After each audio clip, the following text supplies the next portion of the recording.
Before you step onto the cruise, there are some things that you need to know. I'm talking about stuff that doesn't show up on the cruise line's website, the real answers to the questions first-time cruisers ask, plus the ones that they don't ask until it's too late. What should you pack? How do tips really work? Is the drink package actually worth it? What happens if you get sick on board? If you want to save money and avoid rookie mistakes and get the most out of your cruise, well, then you need to keep watching. So let's get started. So we have this broke up into the most frequently asked questions for first-time cruisers or those that haven't cruised in a while. Question number one, what is cruising really like? Well, cruising is one of the easiest and most relaxing ways to travel, especially if you're new to it. Once you step on board, everything you need is in one place. From your room, meals, and entertainment, they're all included. You only have to unpack once, and the ship takes you from destination to another destination, while all you do is enjoy the journey. Each morning, you wake up in somewhere new without the hassle of changing hotels or planning every detail. Now, cruises do come in a variety of different styles and price ranges, so more than likely, you'll be able to find one that fits your budget and your travel styles.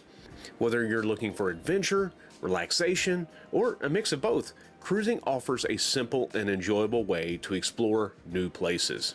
Question 2, is cruising safe? Yes, modern cruise ships have excellent safety protocols. You'll complete a safety drill before even leaving the port. There are trained security teams, surveillance, and cleaning crews keeping everything sanitized and secure. You're in good hands. Do I really need to come in the day before the cruise?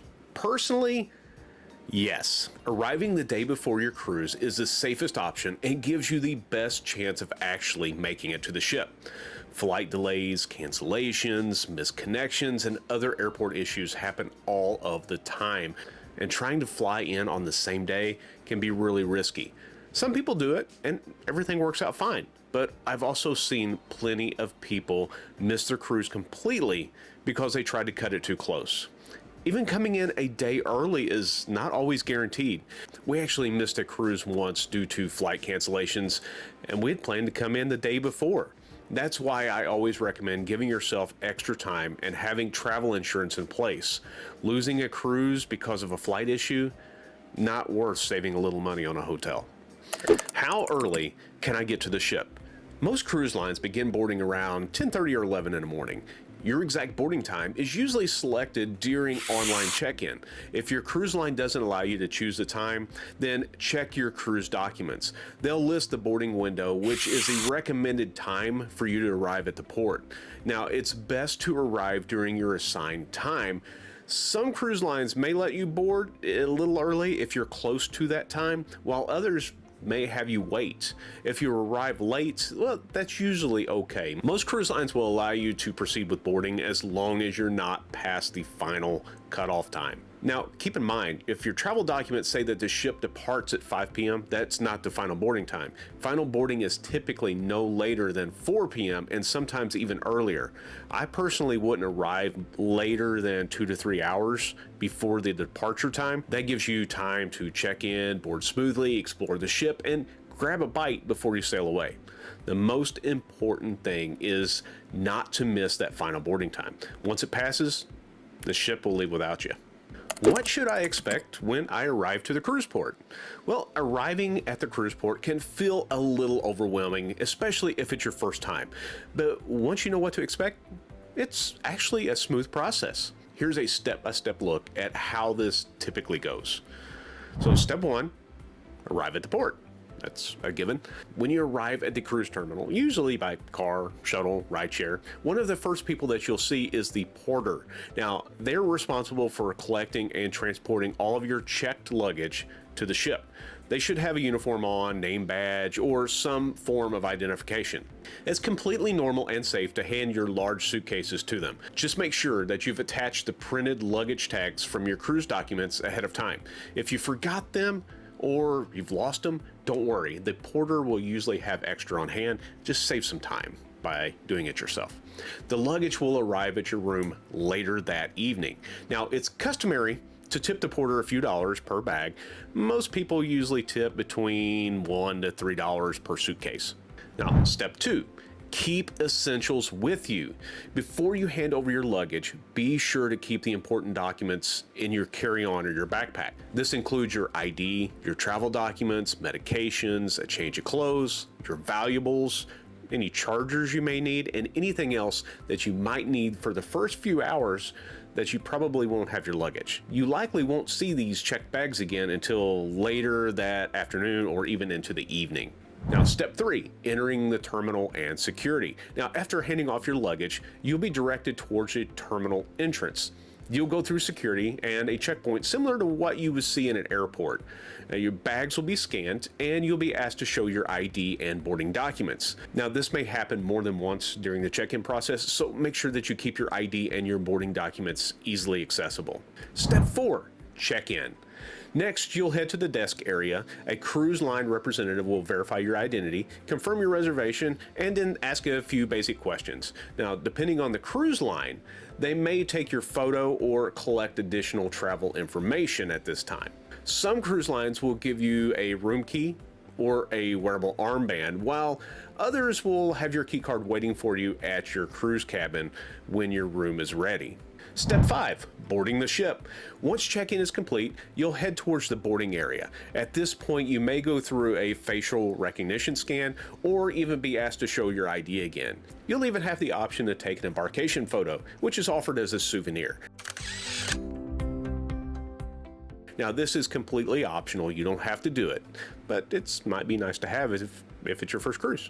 After that, follow the signs and the staff instructions to make your way onto the ship. You'll walk down this long boarding ramp and officially step into your cruise vacation. Now, like I mentioned, oftentimes your room is not ready when you first get on the ship, so listen for announcements for when your room is ready. They should make that announcement around 1:30 on most cruise lines. While you're waiting, take this time to explore the ship and make sure you do your muster drill. So question number 6. What is a muster drill, and do I really have to do it? Yes, the muster drill is mandatory for every guest. It's a safety briefing that shows you where to go and what to do in case there's an emergency. Now, depending on the cruise line, you may attend a group drill at your muster station, or you might watch a short video in your cabin or even on the cruise app and then just go check in at your muster station where they will scan your card or tap your medallion or whatever you have to check you in. Now, if you're curious about where your muster station is, it's going to be listed on your key card in the cruise app or on the back of your cabin door if your cruise cabin is ready and you saw it in there, but you should have already done this before then. So you'll find it on your key card or on the cruise app. Just go with that. The process is usually pretty quick and it only takes a few minutes. If you don't complete it, the crew will follow up and then the ship won't leave until everyone is checked in. It's simple, it's important, and best to just get it done right away, right after boarding, because if you forget, then they announce your name over the intercom and then everybody knows you're a slacker. So what are cruise ship gratuities and all these extra charges? On a cruise line, you're going to receive service from a lot of hardworking crew members. This includes your room steward who cleans your cabin, your dining room waiters, and many others who kind of help behind the scenes. To make tipping easy, cruise lines have usually added a daily gratuity or a service charge to your onboard account. Now, you don't have to hand out cash each day. The gratuity is automatically added either daily or as a total at the end of your cruise. Now, some people choose to prepay this before the trip, and others will just let it be charged while they're on board. Either way works.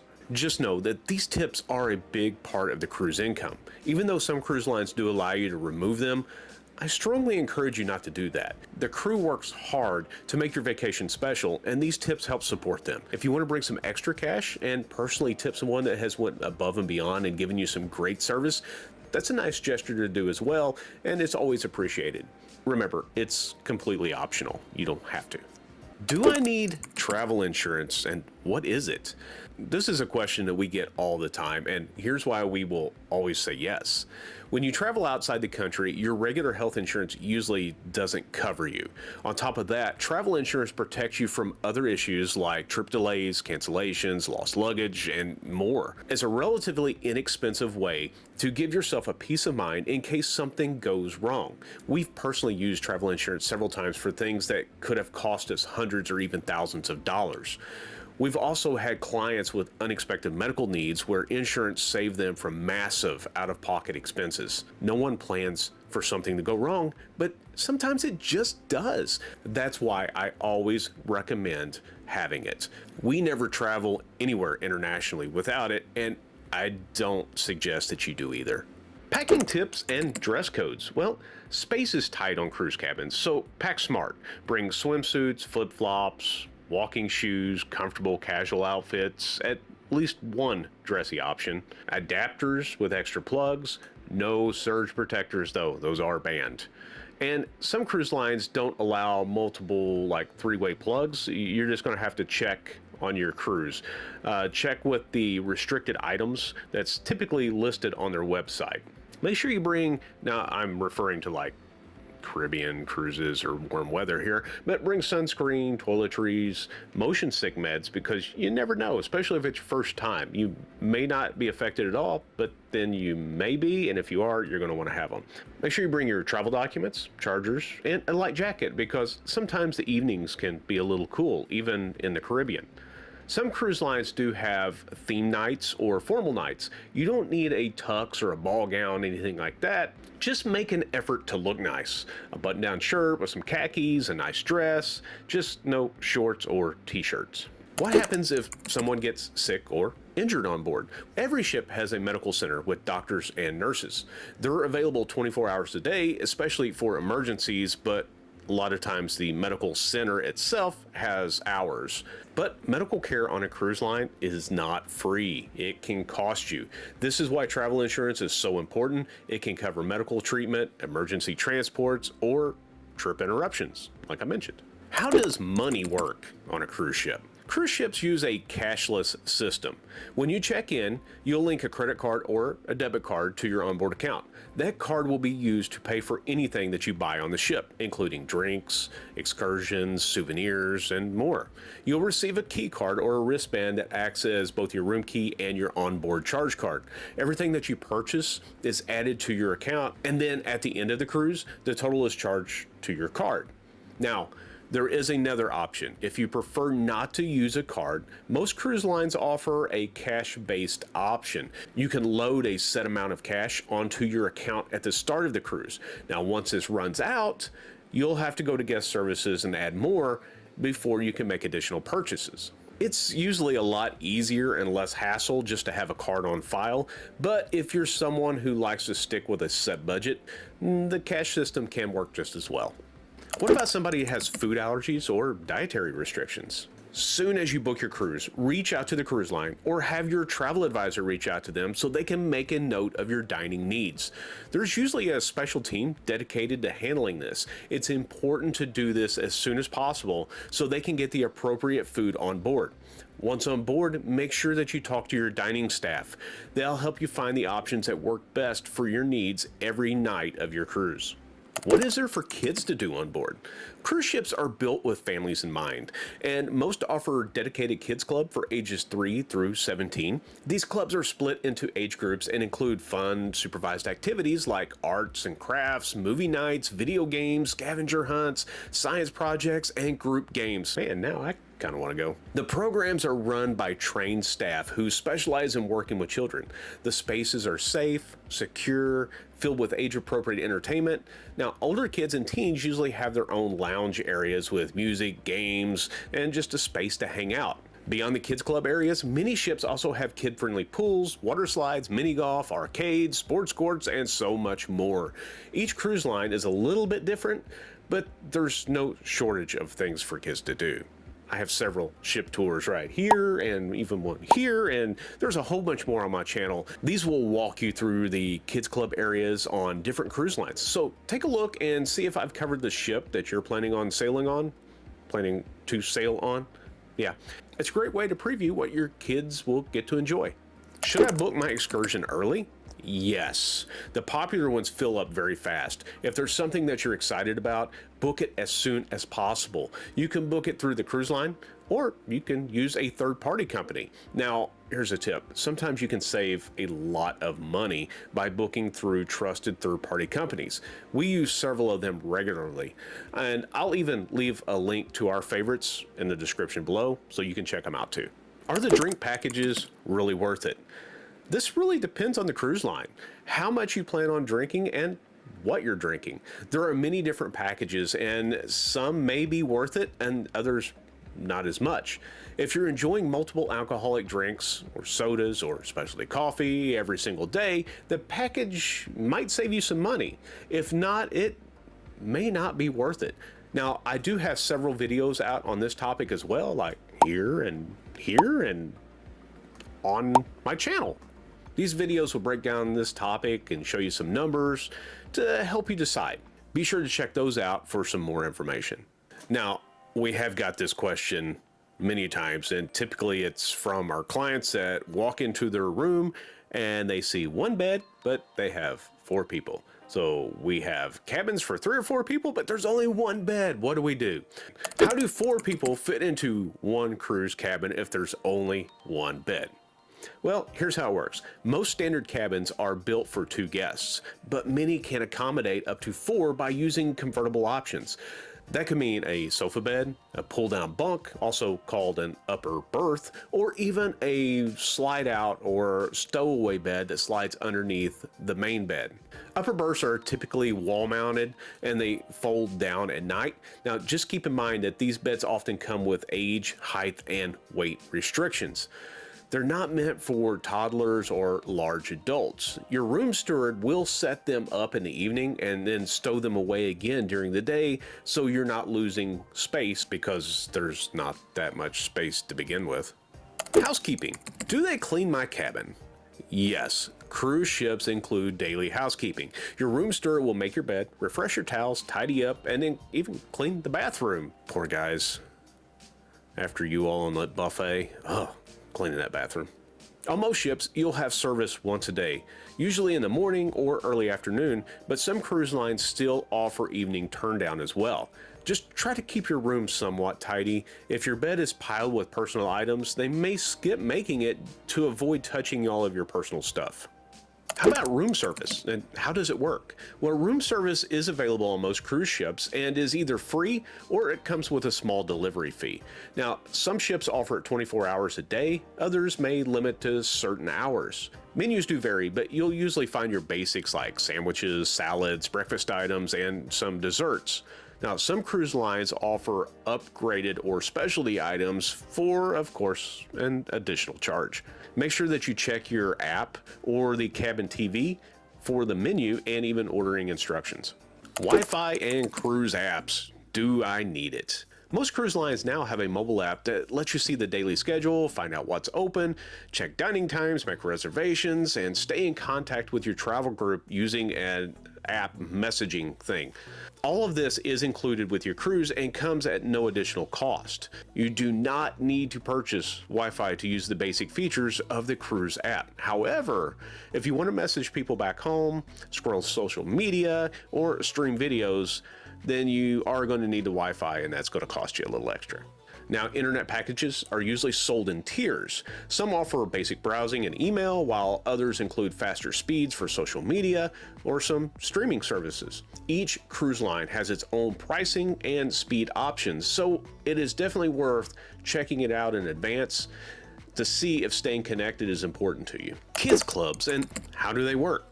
Kids clubs are one of the best perks for families on a cruise, and the good news is they're usually included in your cruise fare, so there's no extra cost during regular hours.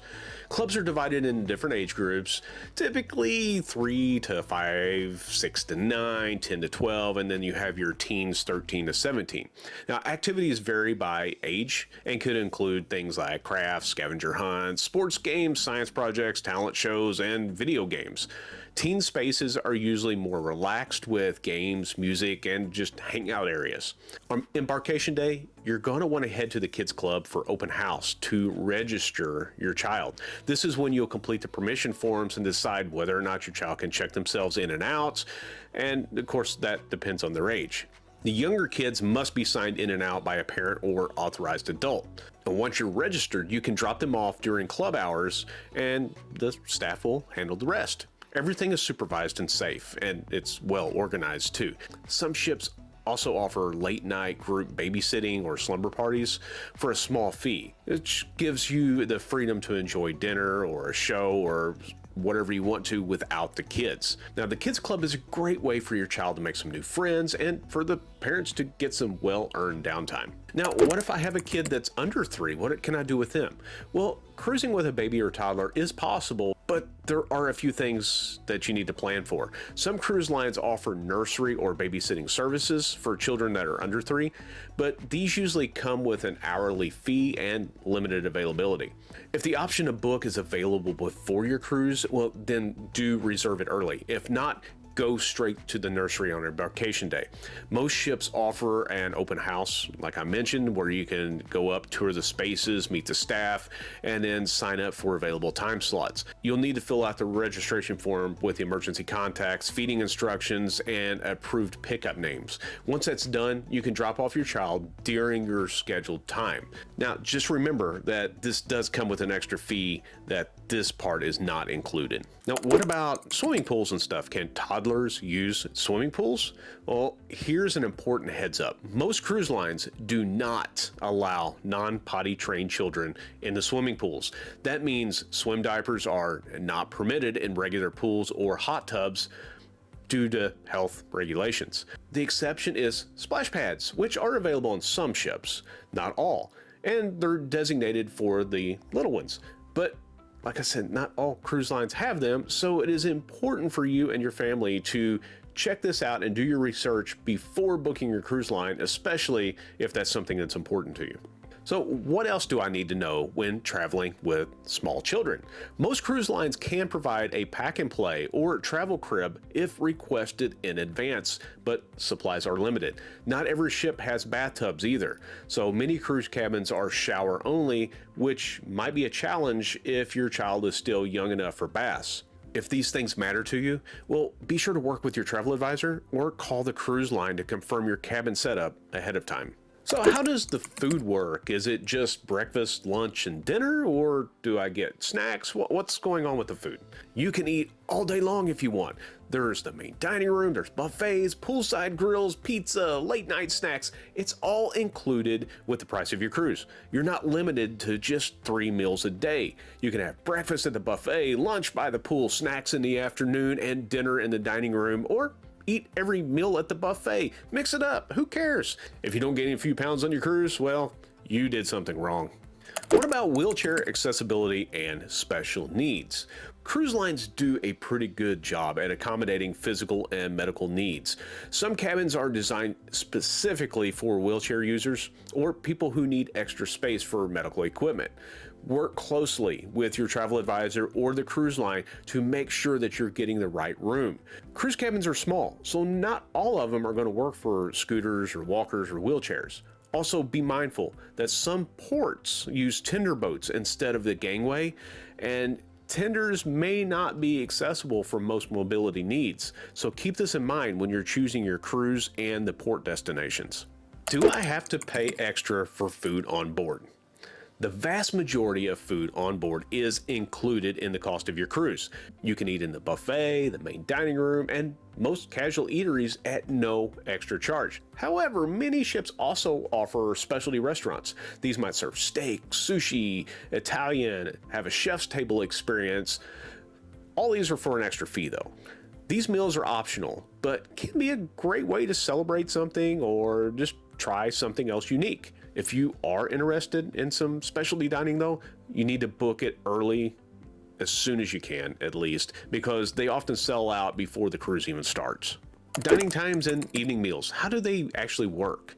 Cruise lines offer different dining styles. You'll usually choose from early seating, which is usually around 5:30 or 6, late seating around 8 p.m. or so, and anytime seating or my time seating or whatever they call it. You get to show up when you want within a certain window. With anytime dining, you may have to wait a bit, especially during busy hours. Now, if you want to see more details about how dining works, make sure that you check out this video right here.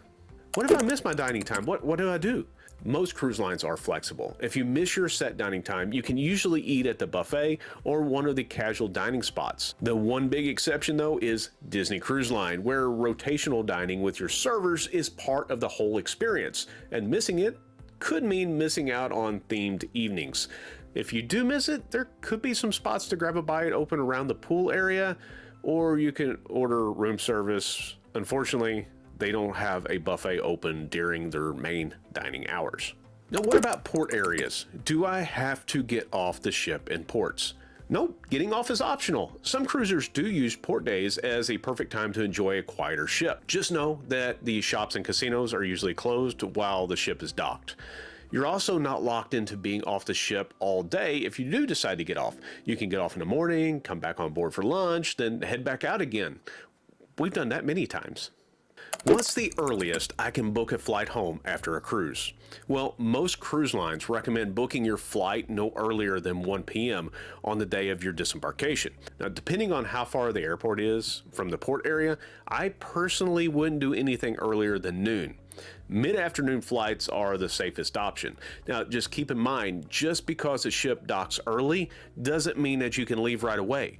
The ship must be cleared by customs and immigration before guests are allowed to get off. After that, you'll need to collect your luggage, find your shuttle or your rideshare service or whatever you're using.